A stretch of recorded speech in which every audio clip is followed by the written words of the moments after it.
अब एक दिन भोले बाबा और सती मैया कैलाश पर्वत पर बैठे हुए थे। और जब कैलाश पर्वत पर बैठे हुए थे तो एक बार देखा क्या कुछ विमानों की आवाज आ रही है। और जब विमानों की आवाज आ रही है तो सती मैया कहने लगी भोले बाबा ये आवाज कहां से आ रही है। तो भोले बाबा सती मैया से कहने लगे सुनो, तुम्हारे पिता के यहाँ उत्सव मनाया जाता है और उस उत्सव में सब देवता लोग जा रहे हैं। तो स्वामी क्या तुमको नहीं बुलाया। कहने लगे हैं कि हमसे एक गलती हो गई थी। क्या? तुम्हारे पिता दक्ष प्रजापति एक बार उनका आना हुआ तो सब देवताओं ने खड़े होकर के उनका स्वागत किया और हम अपनी जगह से खड़े नहीं हो पाए क्योंकि मैं तपस्या में लीन था। परिचित बाबा ये बताओ कि बार बार भोले बाबा की पत्नी क्यों मरी थी? क्यों? ये गंजड़ी थे, नशेड़ी थे, भांग पी ले, इन्हें होश हुए नहीं, उनको गुस्सा आ गई, उन्होंने शरीर को त्याग दिया। आज मेरे श्रोता बंधुओं कहने लगे हैं कि मैंने उनका स्वागत नहीं कर पाया, इसलिए उनका वहां पर उत्सव हो रहा है, सब देवताओं को बुलाया लेकिन मुझको नहीं बुलाया। तो कहने लगे क्या हम चले जाए? भोले बाबा कहने लगे चले जाने के लिए तुम चली जाओ कि यदि बुना बुलाए जाओगी सम्मान बहाना पाओगी। बिना बुलाए अगर कहूं जाओ तो वैसा सम्मान नहीं मिलेगा। कहीं पर कोई फंक्शन हो, कोई कार्य हो, चाहे भले ही वो माँ हो चाहे बाप हो, अगर तुमको नहीं बुलाया तो जाना नहीं चाहिए। तुम बिना बुलाए जाओगी सम्मान बहाना पाओगी। तो भोले बाबा से सती मैया कहने लगी तो मैया के घर जाने में क्या तुमसे परमिशन ले? भोले बाबा कहने लगे परमिशन वाली बात नहीं, तुम मत जाओ। कहने लगी हम जाएंगे। आज जिद ठान जाती है तो भोले बाबा ने आज्ञा दे दी, लेकिन उनको मालूम था कि तुम जा रही हो लेकिन तुम्हारा वापस नहीं आओगे। और 2 गढ़ साथ में भेजे, नंदी को भी भेजा। देखिए जो माँ देख देख करके जीती थी और जैसे ही आज सती मैया को आते हुए देखा तब किसी ने पानी की नहीं बूझी। अब तो सती मैया मन ही मन में घबराने लगी। जो सखियां देख देख करके जीती थी पुनः पास में नहीं आई, आज पति की याद आने लगी।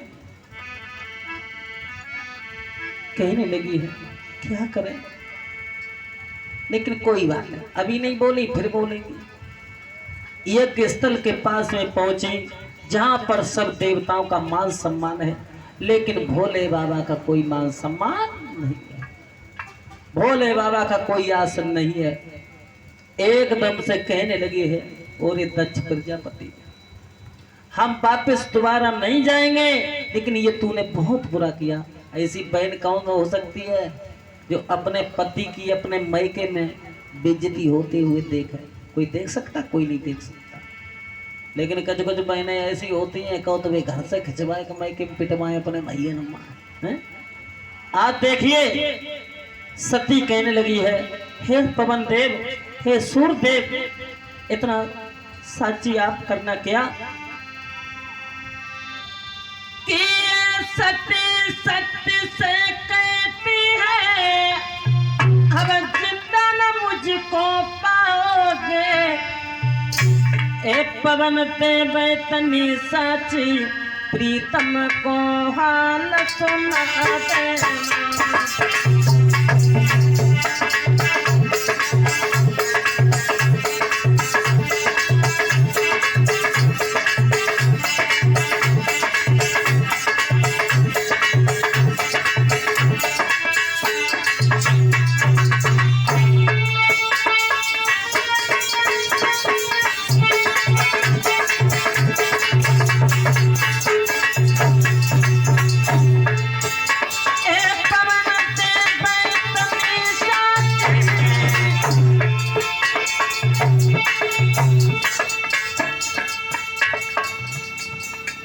आवाज कहने लगी है, हे पवन देव, और हवाओं से कहने लगी हैं, जाकर के कह देना,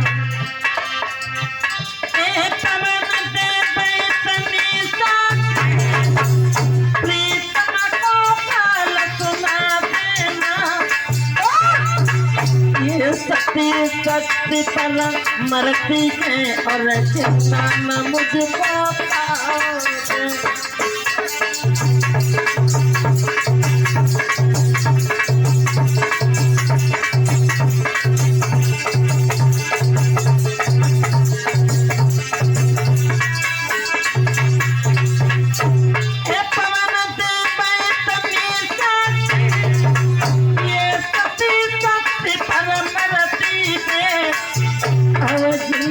मुझको पाओगे ये सती सती परम रखती है।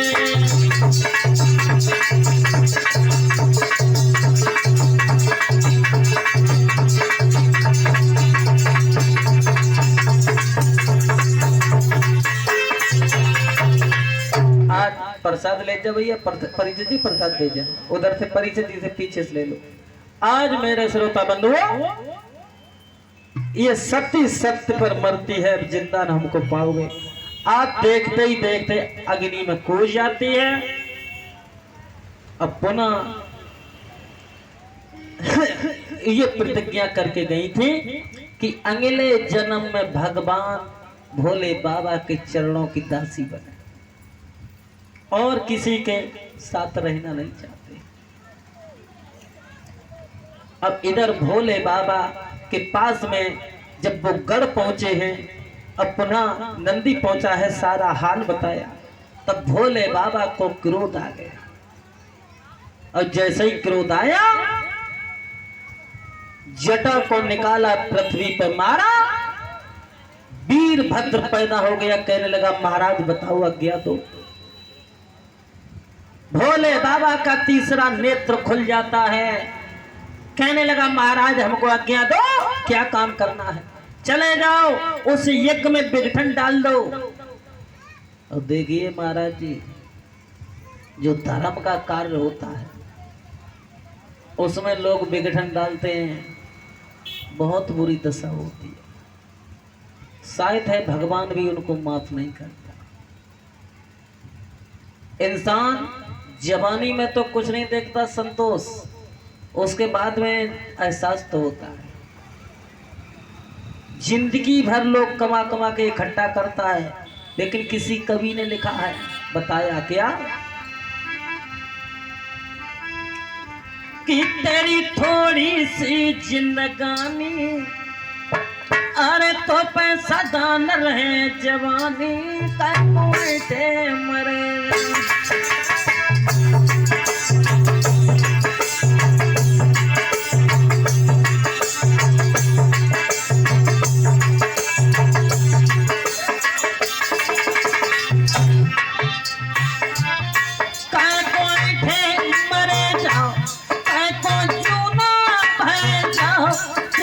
थोड़ी सी जिंदगानी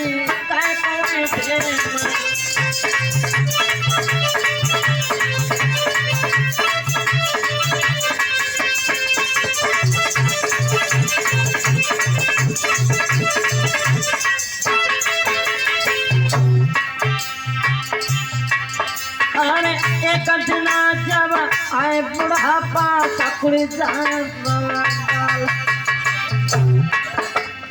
क्या एहसास नहीं होता? एहसास होता है तब जब उम्र ढल जाती है, जवानी ढल जाती है। भरी जवानी में किसी को नहीं देखा, अपने बराबर किसी को नहीं समझा, चाहे अज्ञानी हो चाहे ज्ञानी हो, चाहे स्टूडेंट हो या कलेक्टर लूल्स हो, हैं? अरे एक दिन जब आए बुढ़ापा सकुड़ जाए सवाल, अरे कमरे झुकी से कमान बन जाए, फिर मलमल पछताए हुई है तात न खरीचा पानी, तेरी थोड़ी सी जिंदगानी मरे।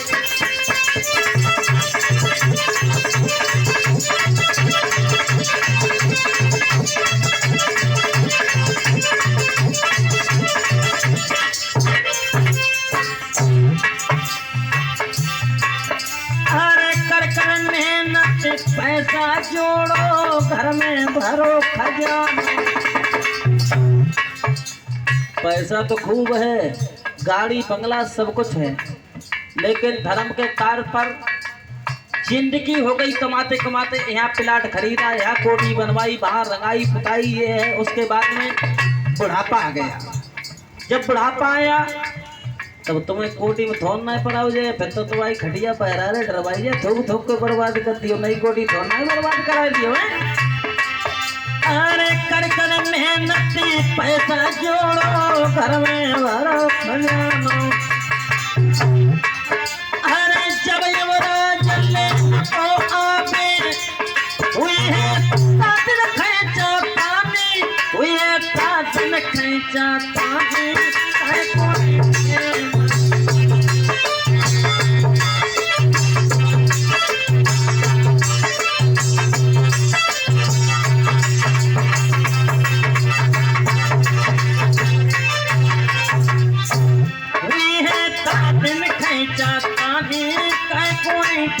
मरेगा वो तेरी थोड़ी सी जिंदगानी जूना भेजा, को जूना भेजा, को चरे मरे तुम जाओ, तेरी थोड़ी सी जिंदगानी को मरेगा। ऐसा सारा दिन की जिंदगानी को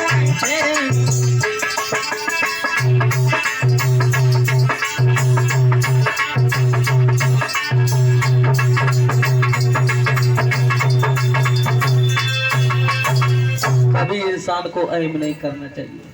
कभी इंसान को किसी प्रकार ने भगवान पता नहीं कहां से कहां तक खड़ा कर दे, भगवान पता नहीं कहां से कहां तुमको बिठा दे जा करके। तेरी थोड़ी सी जिंदगानी का एक वैंठ है मरे जाओ। पुनः दक्ष प्रजापति को घमंड था। किसका? इसने कई एक यज्ञ। अब एक बात को ध्यान रखो, अगर ज्यादा ना कर सको तो हफ्ता में 5 बाबा कहूँ मिल जाए, उन्हें खवात रहो। अगर ज्यादा न कर सको, और महाराज जी अब तो जो और नियम हुई, अगर कहूँ से बाबा जी नहीं कर पड़े तो लोग बाग कुत्ता और लगा दे हैं कि जाके मन जैसी भावना तैसो तिने सोआए, नीव सबे करुओ लगे पर ऊंट प्रेम से खाए। जाके मन जैसी भावना तैसो तिने सोआए, नीव सबे करुओ लगे पर ऊंट प्रेम से खाए। आज दक्ष प्रजापति को घमंड था कि मेरे समान कोई नहीं है, और जाते ही जाते वीरभद्र जब चला और उसने क्या किया है, मूड़ को काट लिया। अब तो यज्ञ में विघटन पड़ जाता है। जब स्वयं मालिक मार हो जाए तो फिर फौज का क्या होगा। और जब मूड़ काटा है अब कि अरे जब मूड़ कटो मेरे भाई,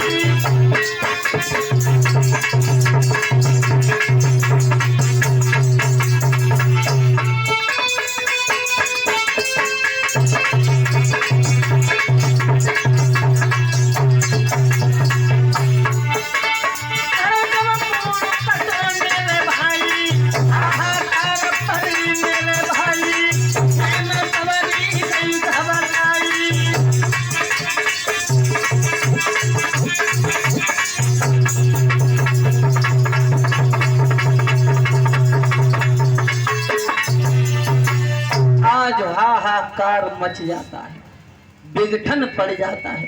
सब देवता लोग चिल्लाने लगे, महाराज इस माया को समेटो, इस माया को समेट लो। तो आज कामदेव को पुनः बुला, और जब बुला लिया है कहा महाराज अब भोले बाबा जो थे वे समाध ले जाते हैं। और जब समाध ले जाते हैं, अब देवता लोग कहने लगे अब क्या होगा, अब तो पूजा पाठ सब कुछ बंद हो गया। अगर यज्ञ खंडित हो जाए तो शायद है दोबारा चालू नहीं हो सकती। अब कच कच लोग तो हमने ऐसे देखे हैं वो कुरावली सांगे हमारा कार्यक्रम होने गया था, तो हर ऐसा कोई दिन बाकी नहीं गया जिस दिन यज्ञ पे झगड़ा नहीं हुआ।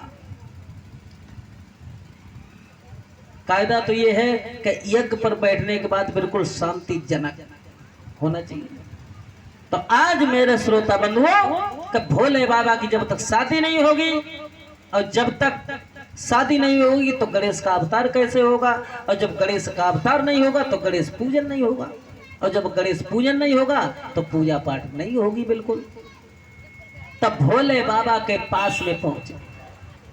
आज बहुत डेरा, लेकिन भोले बाबा कहाँ सुनने वाले। कामदेव के पास पहुंचे, कामदेव से कहा तुम भी चलो। इंद्र के पास में पहुंचे, कहा महाराज अपनी अप्सराओं को भेजो, अब भोले बाबा की किसी प्रकार से सामान तोड़ो, अगर भोले बाबा की सामान नहीं टूटी तो भोले बाबा की शादी नहीं होगी। तो आज इंद्र ने अपनी अप्सराओं को भेजा, और जब अप्सराओं को भेजा, कोई तो जाकर के भोले बाबा के पास में गाना बजाना करने लगी है, कोई जाकर के उपवन खिला दिया है, अब किसी ने जाकर के सुंदर सुंदर क्यारी लगा दी है। तो आज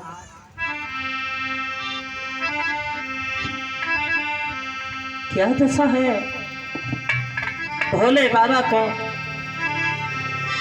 कि प्यारी प्यारी फुलवारी है, अब हमरा की धुन अति प्यारी है।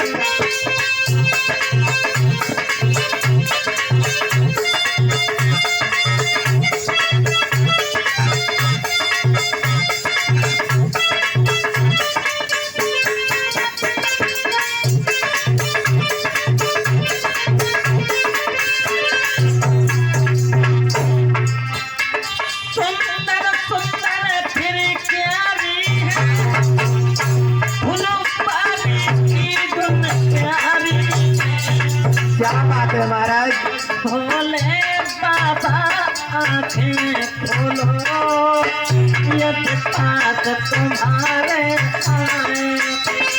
श्री राधे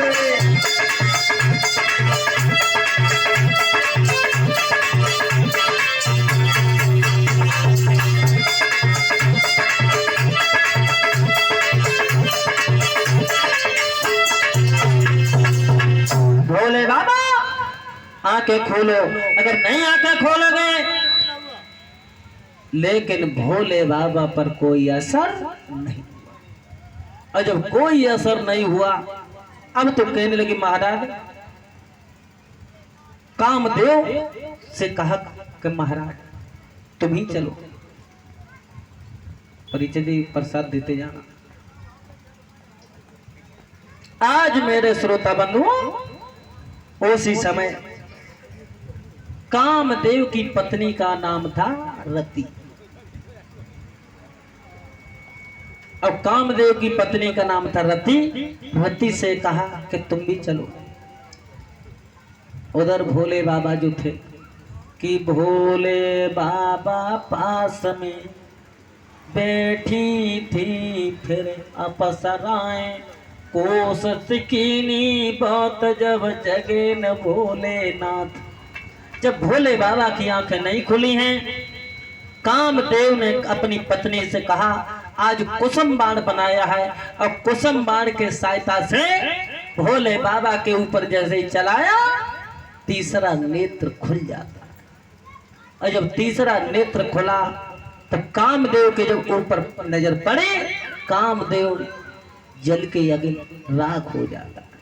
कामदेव की पत्नी जिनका नाम था रति, और रति रोने लगती हैं, कहने लगी हैं कि भोले बाबा मैंने तुम्हारे साथ में कोई गलत नहीं किया, मैंने तुम्हारे साथ में कोई बुरा नहीं किया है, तुमने मेरे पति को जला दिया है।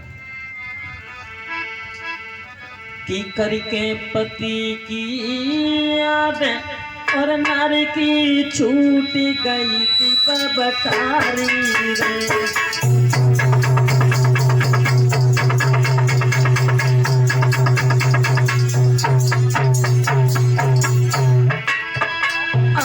करके पति की याद नारी की छूट गई थी बबतारी। वाली उम्र में ओ भोले मुझे दबा दो तमन्नाई रे।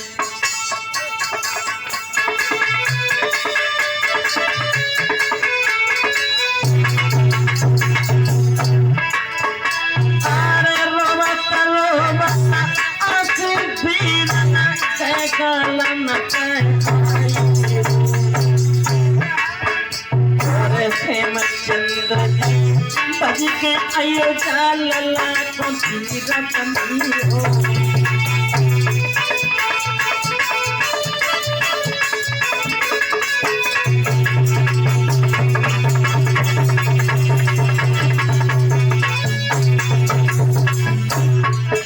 अरे रोवत रोवत आंसू भीरना के गालन पे आई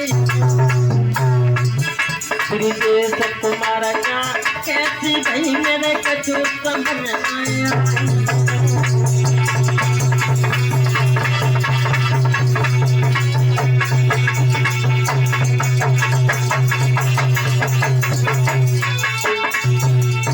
भोले बाबा कहने लगे रति बिल्कुल रोना नहीं, तुम्हारे पति मरे नहीं हैं, जल अमर है, हर प्राणी के अंदर कामदेव की जागृता पैदा होगी। अब इतना कहने के बाद वो रति से कहा आप यहाँ से जाएं। अब भोले बाबा की जैसे ही समाधि खोली तो आज सब देवता लोग आए, पुनः कहने लगे अब ऐसा करो ज्यादा समय मत लगाओ, भोले बाबा को जल्दी दूल्हा बनाओ और शादी के लिए। और उधर चर्चाएं चल रही हैं और इधर मेरे श्रोता बंधु क्या होता है। सती मैया मरते मरते मन में ये सोचा था कि आने वाले समय में भोले बाबा के चरणों की दासी बनेगी। देखिए पत्नी के लिए पति के सिवाय कुछ लोग कहते हैं कि मेरा जोड़ा हमेशा अमर बना रहे। आज मेरे श्रोता बंधु हिमाचल के घर में मैना के गर्भ से एक पुत्री ने जन्म लिया, जहां उस लड़की का नाम पड़ता है गिरिजा। गिरिजा के रूप में जन्म लिया था और जब गिरिजा के रूप में जन्म लिया था, आज धीरे धीरे जब गिरिजा सियानी होने लगी है और जब सियानी होने लगी हैं तब एक दिन ये तपस्या करने के लिए जंगल में चली। और जब जंगल में चली है तो इन्होंने तपस्या किनकी की है? भोले बाबा की। एक मिट्टी का टीला बनाया और जब टीला बनाया और टीला में भोले बाबा की तस्वीर को छापा और भोले बाबा से प्रार्थना करने लगे हैं, स्वामी तुम्हारे बिन मेरा कोई नहीं है। और आवाज लगाई कि अरे मेरे भोले तुम बिन ना कोई दिखावे, दुनिया जो अंधी बीती जो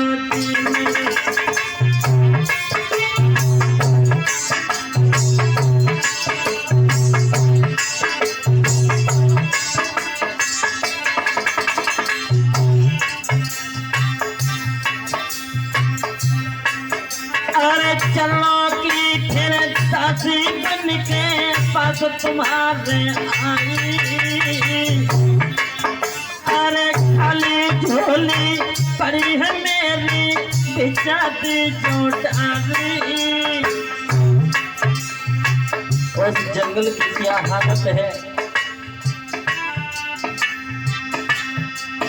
अरे खाली झोली भरने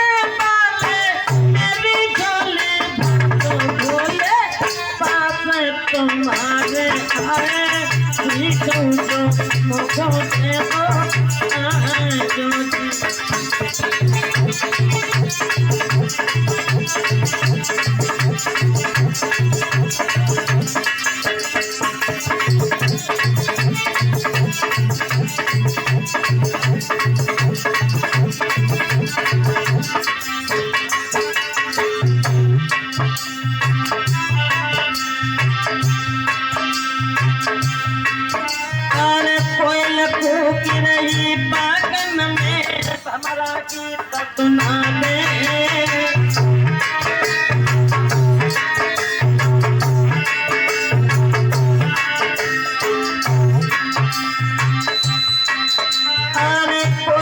फूक रही बागन में भमरा गीत सुनाते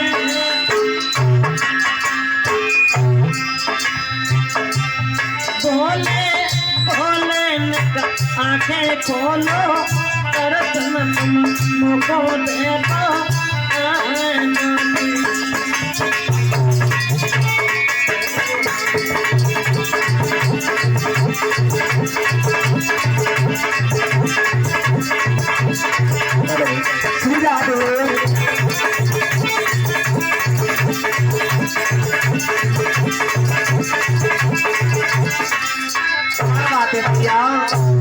इस तरीके से आज आवाज लगाती है भोले बाबा से।